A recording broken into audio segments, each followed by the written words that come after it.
તો બીજી તરફ કાળઝાળ ગરમીની અસર મતદાન પર પડતી જોવા મળી। સૂર્ય તપતા જ મતદાન મથકોમાં સંખ્યા ઘટી ગઈ। અમદાવાદ અને રાજકોટ શહેરમાં સૂર્ય પ્રકોપ જોવા મળી રહ્યો છે, ત્યારે ધીમા મતદાન વચ્ચે વધુ ગરમીનું પણ ગ્રહણ લાગ્યું છે। શહેરી મતદારોએ ઘરમાંથી નીકળવાનું ટાળ્યું છે। અમદાવાદ શહેરમાં તાપમાનનો પારો 43 ડિગ્રીએ પહોંચ્યો છે। રાજકોટ શહેરમાં 41 ડિગ્રી પર તાપમાન છે। સુરતમાં પણ 41 ડિગ્રીના તાપમાનનો પારો નોંધાયો છે। વડોદરામાં 43 ડિગ્રી પર તપી રહ્યો છે સૂરજ। વધતી ગરમીની વચ્ચે મતદાન મથકો પર સન્નાટો જોવા મળ્યો છે।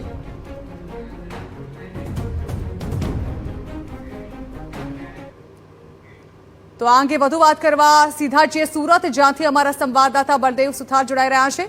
બળદેવ, જે પ્રકારે પહેલાથી જ જ્યારથી મતદાનની શરૂઆત થઈ હતી તે ખૂબ જ ધીમી ગતિની રહી હતી, પરંતુ હવે આ ધીમી ગતિમાં સૂર્યના તાપે પણ જાણે કે ગ્રહણ લગાડ્યું હોય તે પ્રકારની પરિસ્થિતિ જોવા મળી રહી છે। મતદાન મથકો પર પાંખી હાજરી મતદારોની જાણવા માંગીશું, સુરતમાં શું છે સ્થિતિ?